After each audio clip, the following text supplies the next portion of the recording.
Salut à tous, alors c'est Frédéric de la Vie. Alors ce soir, je voulais vous faire une petite vidéo pour vous parler d'intelligence, pour essayer de donner une définition à l'intelligence. Mais quelle sorte d'intelligence? Ce qu'on va appeler l'intelligence dite humaine. Qu'est-ce qui définit l'intelligence humaine par rapport à l'intelligence des autres animaux? Parce que les autres animaux sont loin d'être bêtes comme on le sait. Comme on dit tout le temps, ce chien il est intelligent, il ne lui manque que la parole. Et c'est là où est le secret. Alors, les animaux ont un langage, mais vous allez voir que ce qui fait le propre de l'homme est contenu dans la parole, mais c'est quelque chose de bien particulier qui est le propre de l'homme, mais pas que. Alors, il y a des animaux qui ont une intelligence vraiment développée dans certains domaines. Si prendre un exemple comme l'orang-outan. L'orang-outan est un singe qui a des notions de physique, de physique pure et dure, sur l'écoulement par exemple des liquides, bien supérieurs à ceux des hommes. Et ce sont des connaissances qui sont partie acquises, mais qui sont aussi innées, puisque les orang-outans ont cette particularité d'être des grands primates qui regagnent très rarement le sol, donc qui vivent dans la canopée où il n'y a pas beaucoup de calories, puisqu'ils n'ont pas à ce moment-là accès à la calorie au sol, contrairement par exemple aux chimpanzés et aux grands singes africains. Donc les orang-outans qui restent dans cette canopée, alors pour des raisons de sécurité, puisqu'il y a des prédateurs en bas, donc ils ont opté pour ce système de survie où ils descendent très rarement au sol pour éviter de se faire bouffer ou par des tigres ou par des hommes selon les îles où ils sont. Des fois c'est les tigres et les hommes, donc ils restent dans la canopée, et là ils ont développé une intelligence très particulière pour ce type de primate, où justement ils ont appris à connaître comment s'écoulent les liquides pour pouvoir boire. Donc ils arrivent à retrouver les liquides dans les plantes épiphytes. Alors épiphytes, ce sont les plantes qui vivent sur les arbres, donc, ou dans les trous d'arbres, donc ils comprennent l'écoulement des liquides, et on a fait des tests là-dessus. Ils ont une intelligence sur l'écoulement des liquides vraiment extrêmement développée. De même, on voit souvent des films d'orang-outans, si vous regardez YouTube, où on les voit, on leur donne un bout de tissu, une grande cape, et ils arrivent à se tresser un hamac tout seuls, sans avoir eu un apprentissage. Pourquoi? Parce que l'orang-outan a cette faculté culturelle et innée aussi, c'est un ensemble bien sûr, de pouvoir, comme il reste dans les arbres, dormir dans les branches, et pour ça il se tresse des nids tous les soirs. Ils se tressent des nids avec des feuilles, avec des branches, et ils ont une capacité de compréhension mécanique des choses, dont ils arrivent, par exemple, quand on leur donne un bout de tissu, à créer un hamac pour se mettre dedans, alors que vous donnez ça à un homme, des fois il ne saura même pas comment faire un hamac. Et pour un petit garçon ou un orang-outan du même âge, le orang-outan aura peut-être cette capacité que le petit garçon du même âge n'aura pas. Donc on voit des intelligences bien spécifiques. Mais qu'est-ce qui fait l'intelligence propre à l'homme? C'est quelque chose de bien particulier. Alors il y a d'autres intelligences animales qui sont extrêmes. On a le poulpe, ils sont aperçus que les poulpes avaient des facultés intellectuelles impressionnantes. Bien sûr, ça vient à cause du maniement de leurs bras, de leurs deux yeux, une espèce de perception du monde, capable peut-être d'indiquer des directions. Mais le problème du poulpe, c'est que son intelligence, puisqu'on les voit capables de sortir, de comprendre leur milieu, d'avoir une très bonne perception spatiale, d'arriver à se projeter un peu dans le futur en montant et en descendant dans les aquariums, en fuyant, en ayant même des préméditations dans leurs actions, voyant quelque chose, le prenant, se protégeant dedans. Ils ont une intelligence très développée, ces poulpes, mais il leur manque la longévité, ce qui ne leur permet pas d'optimiser leur intelligence, puisque les poulpes ont un système reproducteur qui est basé sur une vie courte et énormément d'œufs et de petits qui vont sortir. Donc, ils n'ont pas besoin de vivre très longtemps. Ils compensent par une vie courte, s'adaptant à leur milieu d'une façon intelligente, avec une compréhension de leur milieu, une compréhension spatiale, une compréhension des dangers extrêmement développée. Mais malheureusement, une vie trop courte qui ne leur permet pas d'optimiser cette intelligence et de devenir un être supérieur, puisque leur méthode de reproduction extrêmement efficace fait qu'ils ne vivent pas longtemps, ils pondent des milliers d'œufs, des centaines de nuits. Et à ce moment-là, ils meurent et ils laissent la place aux autres avec un renouvellement extrêmement rapide des générations, faisant que cette intelligence ne peut pas se développer. Alors, on a vu aussi des intelligences extrêmement développées chez les chimpanzés, chez les gorilles. On pourrait se dire le chimpanzé, le gorille sont les ancêtres. Alors le chimpanzé, commun, le plus proche de l'homme, d'ailleurs pas les ancêtres, mais on a un ancêtre commun extrêmement proche, le chimpanzé et l'homme. Donc la différenciation entre chimpanzé et l'homme dans l'ordre des primates, c'est la dernière qui se soit faite entre l'ordre des hommes et l'ordre des chimpanzés. Avant, on avait le gorille, donc on avait aussi un ancêtre commun avec le gorille. Ensuite, on a prolongé. Et ensuite, on s'est encore divisé, les chimpanzés d'un côté, les hommes de l'autre. Donc on pourrait se dire, les chimpanzés ont une intelligence supérieure, pourquoi ils ne sont pas comme les hommes? Les chimpanzés aussi développent des intelligences que nous n'avons pas. Par exemple, il y a ces tests qui ont été faits au Japon, je crois, sur des chimpanzés. On leur montre un écran, on leur apprend à reconnaître une suite de chiffres, et en fonction de la suite de chiffres est bien donnée, ces chimpanzés vont avoir une récompense. Donc on les voit qui sont là, et on leur donne une suite de chiffres extrêmement rapide. Et à ce moment-là, ils tapent 1, 2, 3, 4, 5, 6, et hop, ils ont leur récompense. Donc ils sont capables de percevoir le monde extrêmement rapidement, donc avec des facultés de perception. Ça rentre dans des tests de QI, ce genre de test. Mon petit garçon l'a fait, il est extrêmement fort sur celui-là, moi je suis un peu moins fort. C'est-à-dire une capacité de mémorisation spatiale extrêmement rapide du chimpanzé qui est bien supérieure à celle de l'homme, pour la bonne raison que leur cerveau est adapté au déplacement arboricole et que leurs yeux sont adaptés au déplacement arboricole, c'est-à-dire qu'ils ont une fovea, une rétine. Vous savez, les rétines, c'est la couche avec plein de cellules à l'arrière de l'œil qui n'a pas du tout la même structure que celle de l'homme. La rétine des chimpanzés est une rétine qui permet d'avoir une vue quasiment nette sur toute la surface, vous savez, alors que vous voyez très bien devant vous, mais sur les côtés, vous ne percevez que du flou et les mouvements, au cas où un prédateur arrive. Donc, le chimpanzé, lui, perçoit d'une façon extrêmement nette tout ce qui l'entoure, mais il ne va pas le mémoriser, il le mémorise sur l'instant, après il oublie. Tout ça, c'est pour avoir un déplacement arboricole, et quand il saute de branche en branche, son cerveau travaille très très vite sur l'analyse totale de la surface vue, et comme ça, quand il est dans les airs, il ne va pas louper la branche, puisqu'il a une vision parfaitement nette de tout son milieu. C'est pour ça que les chimpanzés, ou même les gorilles, ne vous regardent pas dans les yeux, parce qu'ils n'ont pas besoin d'un coup d'œil sur le côté. En vérité, ils vous voient net. Alors, le problème de cette intelligence, c'est que c'est très très lourd à utiliser, puisque ça demande un travail du cerveau important quand tu te déplaces, mais uniquement quand tu te déplaces. Autrement, ils mettent ça au repos, mais pendant ces déplacements dans les arbres, ils ont cette capacité de voir tout net d'un seul coup, et comme ça de ne pas louper la branche, parce que la cause de mortalité numéro 1 en forêt, en général, c'est la chute. Quand on chute d'un arbre, on meurt, on ne se reproduit pas. Donc ceux qui ont une bonne rétine très très avec plein de cellules permettant une vue nette partout, survivent.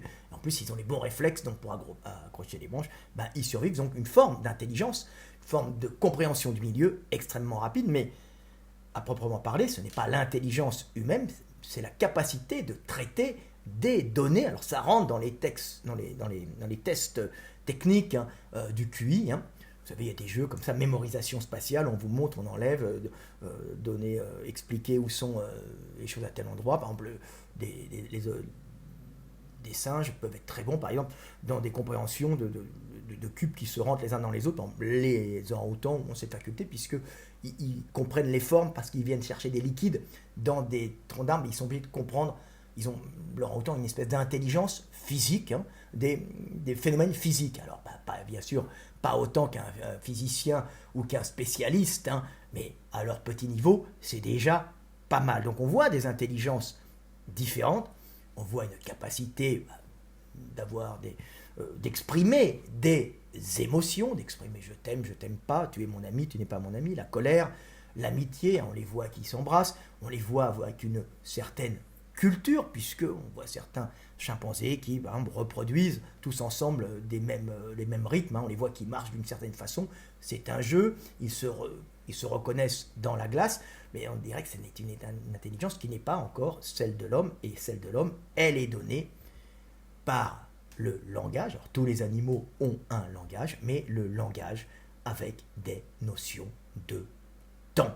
Et le seul animal qui se rapproche de l'homme, donc on pourrait appeler humain, c'est l'éléphant. Il n'en a pas l'aspect, il n'en a pas la forme, puisque c'est un quadrupède, mais il a, comme l'homme, des notions de temps, parce que comme l'homme, il a évolué en savane, et comme l'homme, il a cette capacité à indiquer des directions, indiquer où je vais, indiquer d'où je viens, et cela avec le bras qu'il a sur le nez, comme nous l'indiquons avec les mains.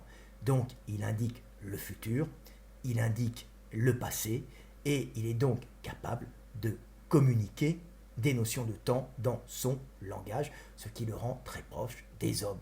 Et là, on en vient exactement au sujet. Qu'est-ce qui fait l'intelligence humaine? Ce qui fait l'intelligence humaine, c'est une seule chose, ce sont les notions de temps dans le langage qui permet à l'homme de se remémorer des actions passées par ce langage. Par cette remémoration, par ce langage, il va imprimer ces actions utiles dans sa mémoire, donc réactiver les connexions neuronales, et il va épaissir ces réseaux neuronaux qui correspondent à des souvenirs importants par ce langage, donc il devient un animal culturel, et il a aussi cette capacité de parler du futur, d'avoir des notions de temps dans son langage qui indiquent le futur, donc il est capable, par ces notions de temps, d'organiser des actions futures à plusieurs, donc de préméditer des actions, mais aussi il est capable de se parler dans la tête et se dire qu'est-ce que je vais faire, est-ce que je vais aller là-bas, est-ce que je ne vais pas aller là-bas, parce qu'il a cette capacité propre à l'homme et à l'éléphant, bien sûr, mais d'une façon beaucoup moins visible, de parler du futur et du passé. Donc le langage de l'homme est un langage avec des notions de temps, ce qui le met en dehors des autres animaux parce qu'il est capable de se projeter spirituellement dans le passé et dans le futur par ce langage, mais il est capable de se projeter dans le passé et le futur en groupe, en racontant des histoires ou pour le passé, ou en préméditant des actions, donc en se projetant spirituellement dans le futur par ces notions de temps. Et comment acquiert-on ces notions de temps qui sont le propre de l'homme? Eh bien, tout simplement par la bipédie et l'entrée en savane. La bipédie qui libère les bras et qui permettent à des petits primates, les australopithèques, qui sont chassés de la forêt pour des raisons climatiques, pour des raisons de surpopulation, de se retrouver en groupe en savane, zone très dangereuse, avec une pression sélective très importante, mais avec cette capacité d'indiquer les directions et cette capacité de pouvoir, dans un premier temps, avoir des notions gestuelles de futur et de passé. Je montre devant où je vais, le futur, je montre derrière où je viens, le passé. Il n'y a plus, parce que les bras sont libérés de la locomotion, il n'y a plus qu'à mettre un son sur ces gestes. Houhou, je vais, haha, je viens. On enlève les gestes et on se retrouve avec houhou, futur, haha, passé. Et l'homme ou nos ancêtres deviennent cet animal. Non, c'est la frontière, justement, ces notions de temps qui séparent l'animal de l'homme. Nous devenons un être capable de dire je suis, j'étais et je serai, un animal historique, un animal capable de préméditer en groupe des actions par ce langage donné par la bipédie. On rentre en savane, les mains libérées, dans cette savane arborée très dangereuse où règnent les grands prédateurs, On va organiser des actions, on va montrer d'où vient le danger.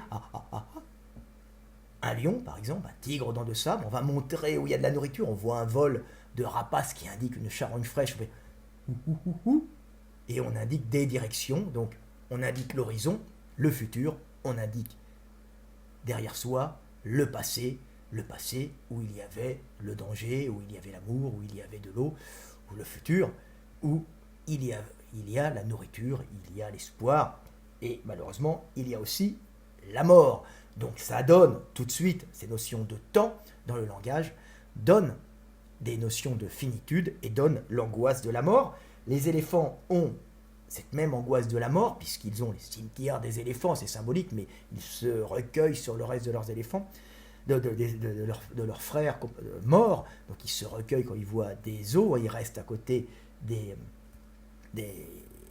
cadavres de leurs proches, et on voit qu'ils ont une notion de la mort, une angoisse de la mort très prononcée, très marquée, et une grande mémoire, puisque l'éléphant, maniant, grâce à cette trompe indiquant où je vais et où je viens, ont cet accès justement à l'angoisse de la finitude par ces notions de temps. C'est-à-dire que les notions de temps vous donnent la suprématie, pas pour les éléphants, mais pour l'homme, sur le monde, mais elles vous donnent en plus la compréhension de la finitude et l'angoisse terrifiante du néant et de la mort.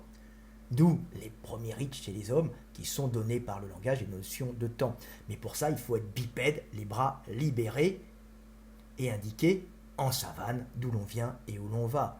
On devient un être capable de dire je suis, j'étais et je serai, je montre où je vais, j'organise, en faisant le futur, le passé, j'enlève les gestes et j'ai des notions de temps dans mon langage, ce qui me permet d'organiser à plusieurs des actions capables de dire je suis, j'étais et je serai. Ça, c'est l'homme et ça lui donne la maîtrise du monde.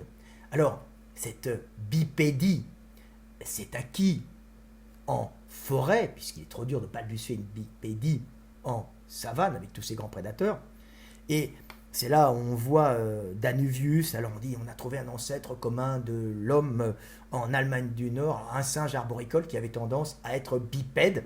Effectivement, il y a de fortes chances que l'ancêtre de l'homme ait été arboricole, en partie bipède, mais il ne pouvait pas encore avoir cette intelligence typiquement humaine, car les notions de temps ne peuvent apparaître, ne peuvent naître qu'en savane. Pourquoi ? Parce que si vous êtes bipède en forêt, ce qui était le cas, une bipédie balbutiante mais fréquente, ils ont commencé à marcher debout en forêt, cette bipédie libère vos bras, vous permet de prendre des oranges, d'avoir un bâton pour éloigner un congénère et baiser le premier, ou pour évincer un ennemi, mais un ennemi de son propre groupe, ou un ennemi, une panthère qui surgirait, mais il y a moins de prédateurs en forêt.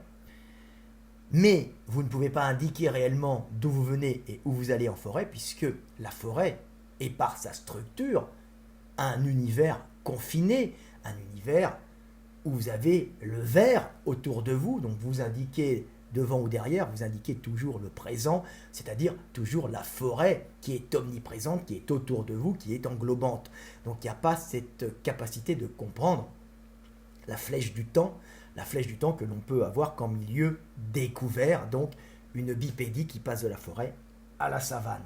À partir du moment où on passe de la forêt à la savane, l'homme est apte à devenir un homme, c'est-à-dire spirituellement un homme, un individu capable de dire « je suis, j'étais et je serai ».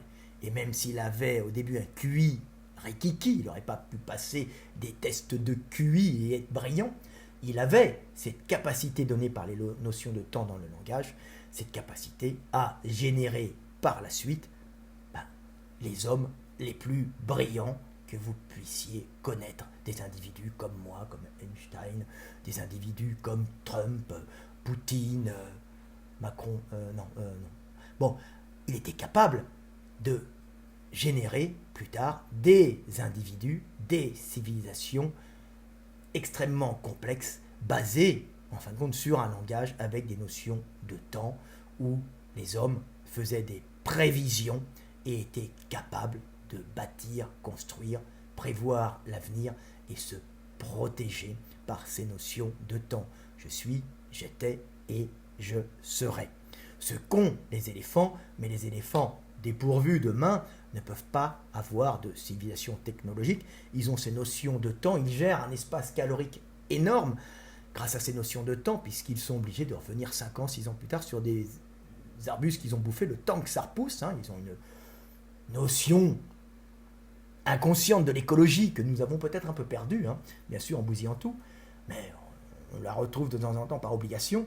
Les éléphants, bien qu'ils bouffent beaucoup en général, faisaient des longs périples pour pouvoir repasser sur des territoires quand ça a repoussé, puisque ça bouffe énormément. C'est le problème de l'éléphant, c'est pour ça qu'il rentre en guerre avec les hommes, parce qu'ils leur bouffent tout, puisque ce sont des gros pachydermes, intelligents, presque comme des hommes. Mais ils n'ont pas cette technologie qu'ont les hommes, ils n'ont pas la capacité de faire des outils, parce qu'ils n'ont qu'un seul bras mou qui indique les directions, qui donne la capacité de dire je suis, j'étais, je serai, donc d'indiquer le futur et le passé, mais pas ces mains qui permettent d'être technologiques et de manier des outils qui sont en fin de compte des prolongements de notre corps pour augmenter nos capacités à affronter le monde. Donc ils sont limités de cette façon par leur structure morphologique, alors que l'homme, par libération de ses bras, peut faire des outils, mais pour ça, il faut qu'il soit bipède et en savane. Et bipède en forêt, vous restez un chimpanzé ou un orang-outan, ou vous êtes Danuvius à 10 ou 11 millions d'années en arrière, je crois que c'est 10 millions d'années, je ne me souviens plus, qui était probablement bipède, parce que j'ai regardé ses os récemment, effectivement il a la tête du fémur un peu arrondi. Est-ce que j'ai des os ici? Non, je ne les ai pas. Sur le dessus, c'est-à-dire qu'il avait visiblement une position qui le mettait souvent en position verticale dans les arbres et peut-être au sol. Mais en forêt, on n'acquiert pas ce langage propre à l'homme avec des notions de temps. Alors, la question des notions de temps, c'est est-ce que les dinosaures auraient pu l'avoir, puisqu'ils étaient bipèdes? Il y avait des dinosaures bipèdes avec de gros cerveaux. Malheureusement, la bipédie ne fait pas tout. Le fait de se relever, de libérer ses bras, comme de nombreux dinosaures, alors par exemple des dinosaures carnivores qui chassaient, pas que, ne permet pas d'acquérir, alors déjà c'est très loin, le cerveau n'était pas aussi développé, mais si vous ne voyez pas vos bras, vous ne pouvez pas indiquer des notions de temps. Il n'y a pas que la bipédie, c'est une bipédie où le buste est penché en avant et les bras sont sous le corps, comme ça, même quand ils sont grands, on ne les voit pas. Pour générer une intelligence, il faut percevoir ses bras, percevoir les mouvements, indiquer des directions, ce que fait le poulpe, mais dans un milieu qui est tridimensionnel et pas bidimensionnel, c'est-à-dire l'homme se déplace en savane, alors que le poulpe est en 3 dimensions, ce qui va lui empêcher, par exemple, d'avoir des notions de temps, puisqu'il ne va pas indiquer devant ni derrière, il indique des déplacements, mais pour lui, le passé, le futur, il est dans un globe, il est en 3 dimensions, comme les oiseaux qui peuvent se déplacer dans les 3 sens de l'espace. Pour vraiment avoir ces notions de temps, il faut être cloué au sol et aller d'un point A à un point B. Le point B, c'est le futur, le point A, c'est d'où nous venons. Donc il faut avoir cette perception de cette flèche du temps, de cette temporalité qui va simplement dans un sens, le passé, d'où je viens, le futur, où je vais. Ça, c'est la terre ferme et la savane. Donc, pour ce qui est des dinosaures, ils étaient venus trop tôt, et même s'ils étaient bipèdes, ils ne voyaient pas leurs mains, mais qui sait, ils auraient pu devenir très intelligents si nous n'étions pas apparus à la suite peut-être d'une grosse météorite qui les a un peu annihilés, mais eux ont continué, ce sont les oiseaux. Et évidemment, si un dinosaure était devenu arboricole et était resté, peut-être qu'en descendant au sol et en se retrouvant en savane, il serait devenu un homme, ou en tout cas un être capable de dire je suis, j'étais et je serai, qui s'interrogerait sur le monde.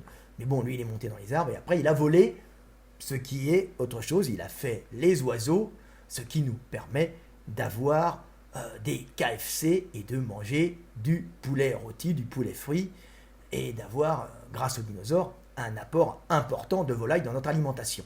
Mais il n'a pas développé, il a juste volé, il n'a pas développé cette intelligence propre à l'homme.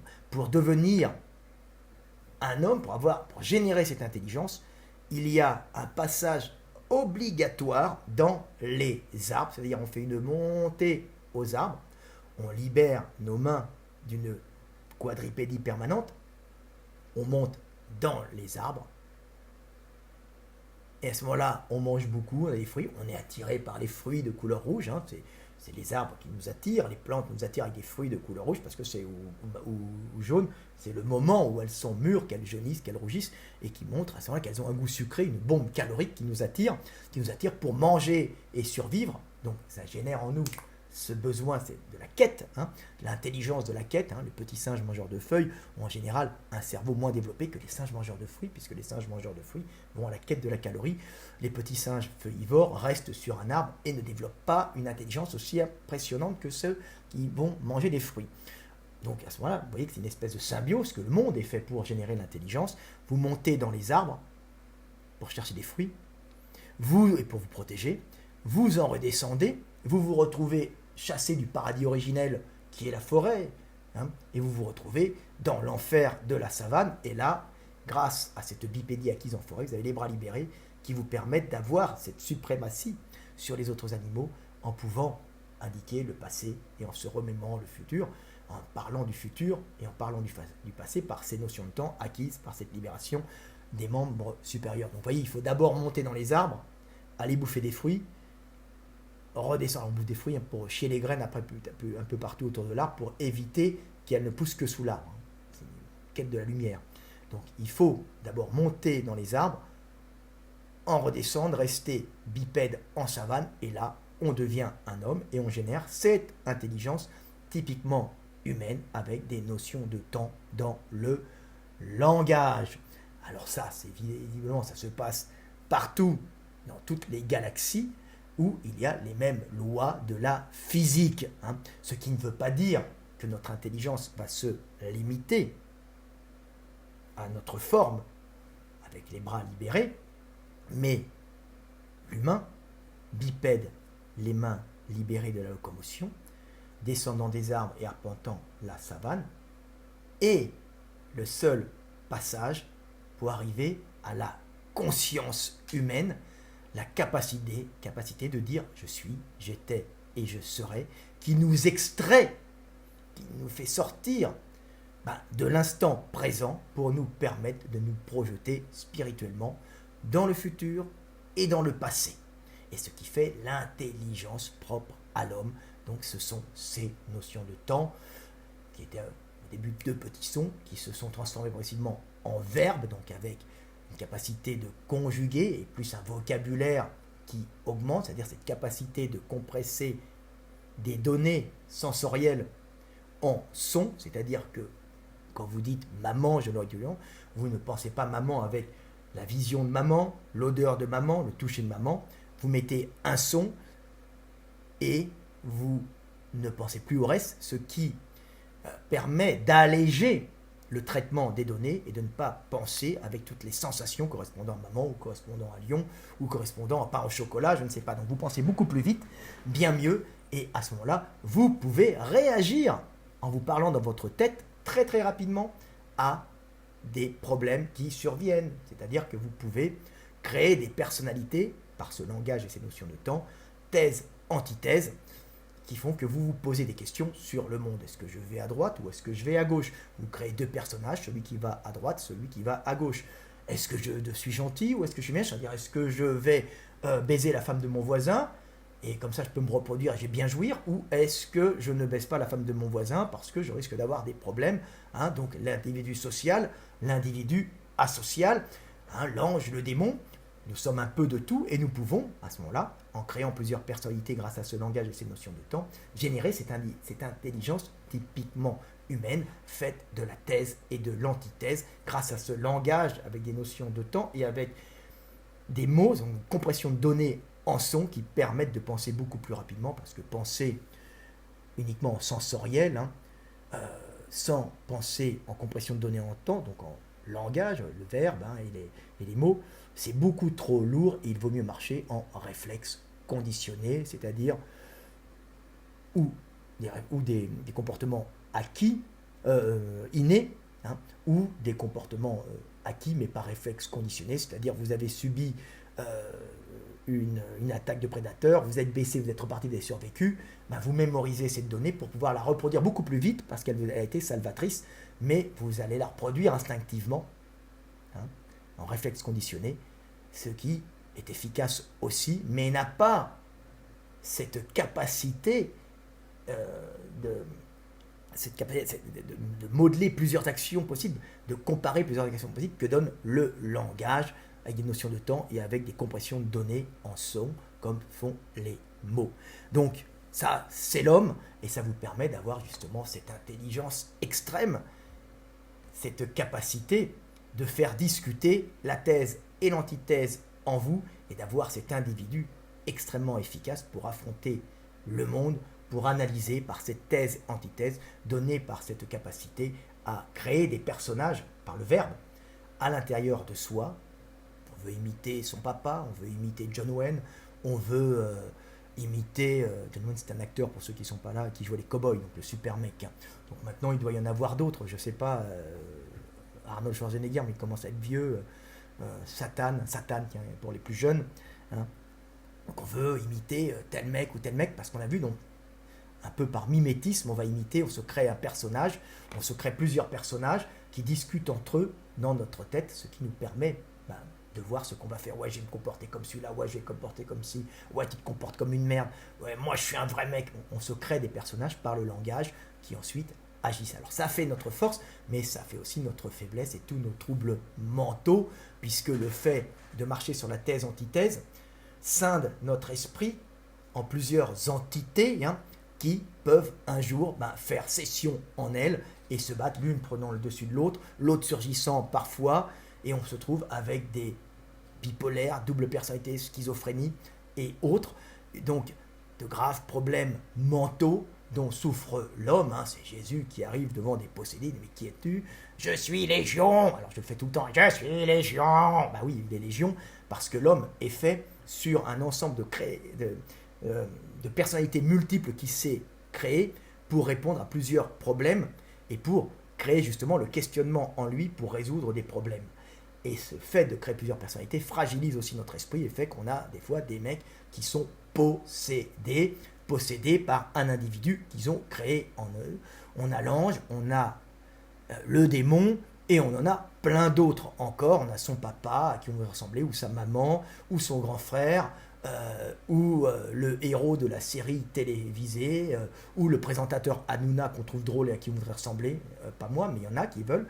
Donc voilà, vous voyez ce que c'est que l'esprit humain et l'intelligence humaine. Voilà, c'est basé sur le langage, c'est basé sur le verbe. Et plus impressionnant encore, c'est que quand les paléontologues se posent la question, mais comment ça se fait que le cerveau humain a grossi de cette façon-là, est devenu si balèze, si gros? C'est parce qu'on avait des notions de temps et on avait ensuite un vocabulaire et une grammaire de plus en plus complexe, hein, avec la complexification, pas de notre grammaire, de notre langage, hein, donc des adjectifs, des mots, des verbes, puisque sans être écrit, on peut avoir tout de même toute une panoplie d'outils linguistiques qui nous permettent de communiquer beaucoup plus rapidement et beaucoup plus précisément, et aussi d'accumuler beaucoup plus de mémoire, puisqu'à partir du moment où on a un langage qui permet de compresser des données en son, hein, donc une capacité de compresser des données, compresser tout un enseignement en sonore et le retraiter, on n'a pas besoin ça va beaucoup plus vite, et à ce moment-là, on peut avoir une grosse mémoire, d'où l'utilité d'avoir une grosse mémoire, parce que si un lion a une grosse mémoire, par exemple, son traitement de données sera tellement lent que ça ne lui servira à rien. Vous voyez? Donc ça ne sert à rien. À partir du moment où on a des notions de temps dans le langage et des compressions de données en son pour faire un vocabulaire, hein, à ce moment-là, une mémoire, une grosse mémoire est utile, et à ce moment-là, explose le cerveau. Et plus il y a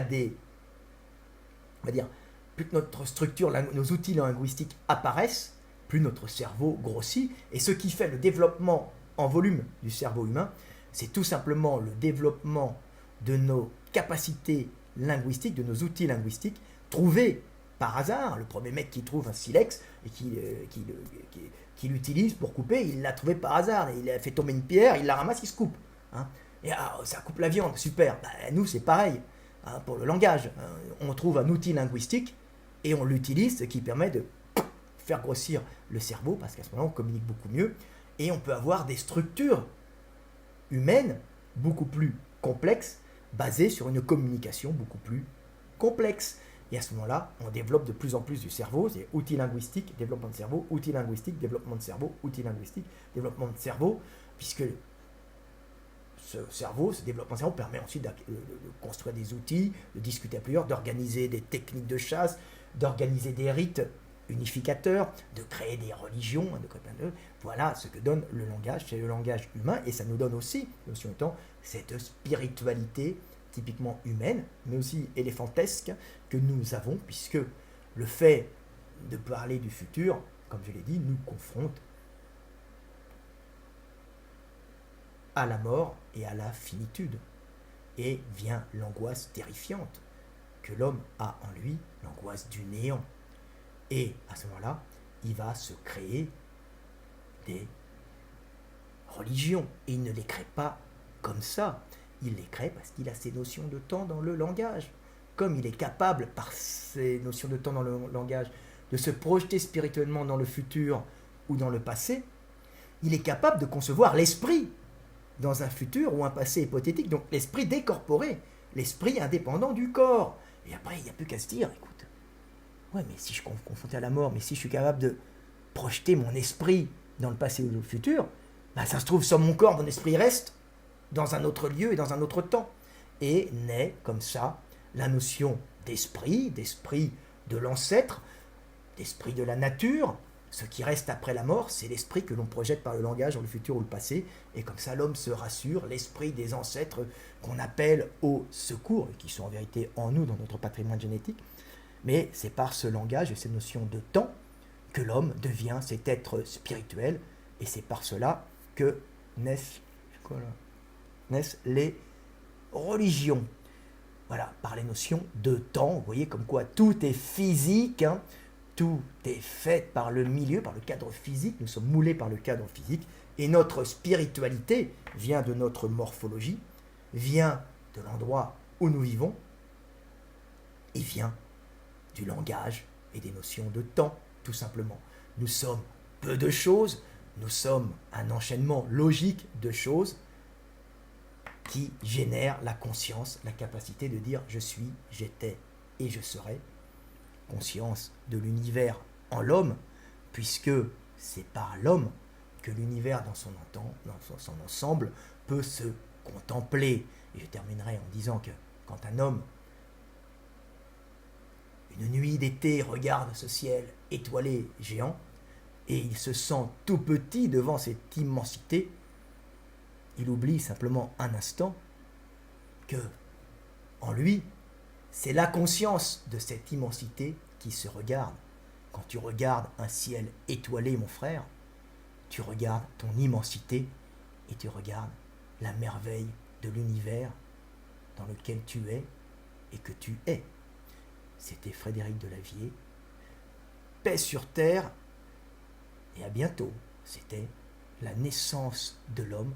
Qu'est-ce qui fait l'intelligence humaine? C'est les notions de temps.